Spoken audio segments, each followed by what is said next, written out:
the same old story in this tug of war. We go back and forth. We go Esther Job in front from a hood. Esther Job hanging on from a hood, and Esther Job. Esther Job led all the way in the slipper. Just beat a hood. Sunlight, I think, third in front of Britain by.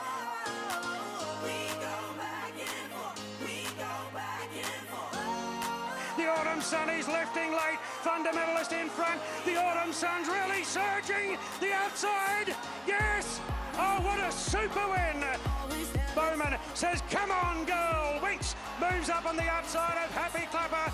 It's a race today, but no longer. She starts to draw clear for a world record of 23 Group 1s. Winks by 2 lengths to Happy Clapper. Have a listen to this. The crowd at Royal Randwick are going to erupt as they get a glimpse to welcome this marvellous racehorse back.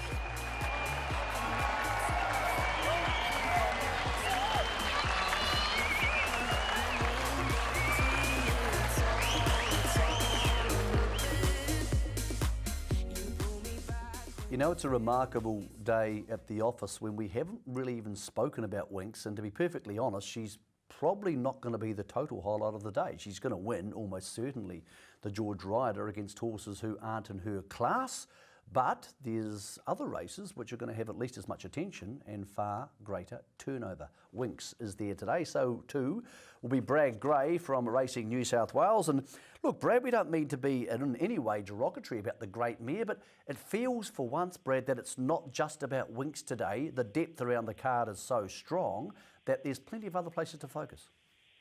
Yeah, you're right, Mick. Good morning to you and good morning to everybody out there in New Zealand. I was waiting for that highlight reel to go for about an hour because you're right, there's so many touch points on this meeting. You've got your slipper, you've got Winks, you've got the Autumn Sun, Redzel, and hopefully a few upcoming stars earlier in the program as well. So plenty to look at. 5 Group 1s, the sun's just starting to peek through now, so it looks like we're heading for a really nice day out at Rose Hill. Tops of about 30 degrees. We'll start on a heavy 8. Fingers crossed we get an upgrade back into the soft range. Well, we're hoping that the highlight of the day is going to be the 20-1 chance you're about to tip us in the Randvit.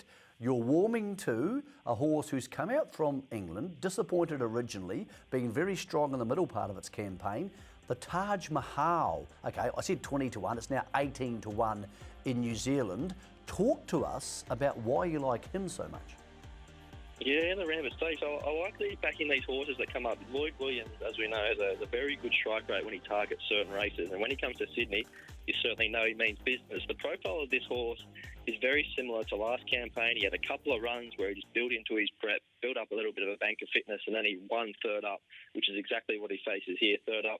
Can't find a lot of speed in the race. You've got He's Eminent, who's the international runner in the field. His best form is a while ago. He's very classy on his day, but he needs to rediscover his best. But even if he does head up this field, the Taj Mahal is going to be right there with him.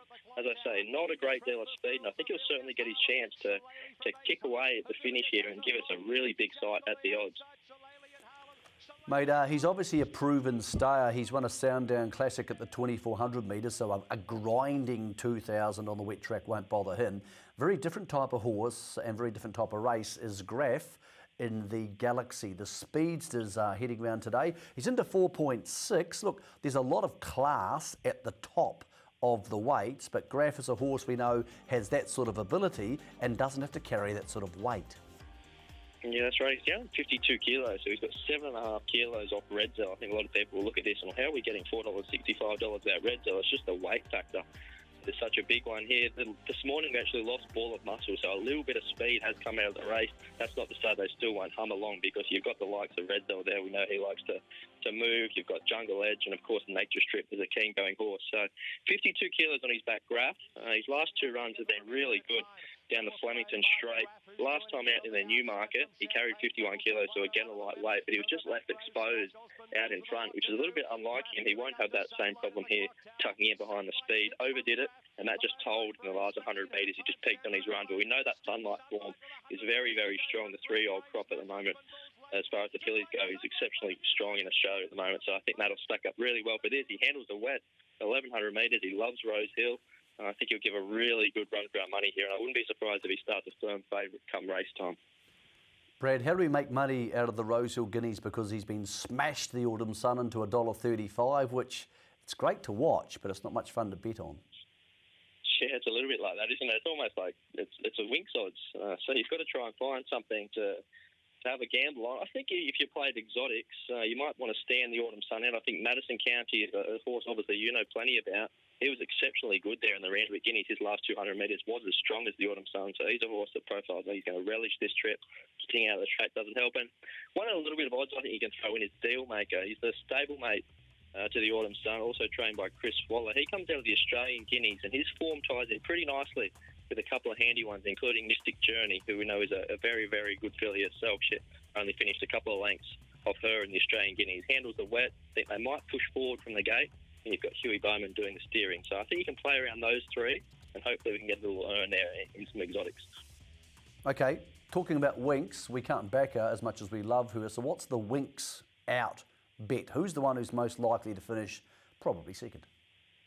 Yeah, it's a really tricky one this time because you can make a little case for all of them. I'm going to go right down the bottom, and I think everyone can have a little bit of a look at Brutal. He's a horse that the Hawks camp have had a big opinion of all along.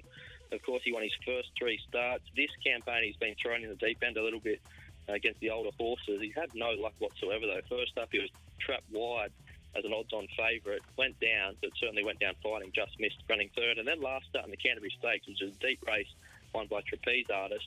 He found himself close to the speed in the early stages, but then got shuffled back when a few runners swept up on his outside, and that was just race over for him. He hit the line in the manner of a horse looking for a little bit further, so I think 1,500 metres certainly plays into his hands, and he'll be closer to the speed. And I think he'll give us a run for our money. He's probably around the $5.50, maybe even $6 if you shop well. I don't know what his price is over there, but I think he's a worthy gamble to run second to the man. Mate, getting $5 here, and you're with Tenley for James McDonald and Godolphin in the slipper? Yeah, what a race this is. What is it, $4.60 the field at the moment. It's been good support for Tenley, though. I am with her. I think her wins have been really full of merit. And her profile is of a filly that's really, really strong at the end of her races. Her last 100 metres is exceptional, and she hasn't yet hit a race where there's been a really genuine high-speed tempo.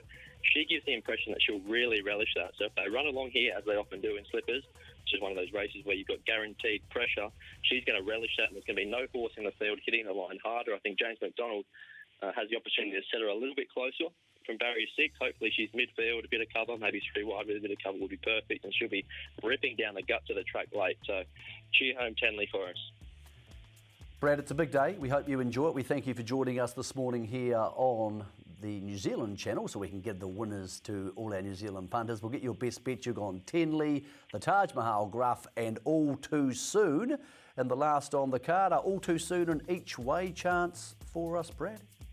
No, I think we'll just go straight on the nose, Nick. The last race there keeps something up the top pocket for the last race. Everyone likes a little get out there, and I think she's probably one of the better bets of the day. She's a horse that will relish the sting out of the track in the 1,900 metres. So, yeah, I think we'll have a good gamble on her. Well, Brad, if I know Golden Slipper Day out of Rose Hill, you'll need some money for afterwards. So, mate, have a great day, have a great night, enjoy yourself there, and thanks for joining us on Punters Lounge. Thanks, Vic. Good luck to the punters out there having a play at Rose Hill.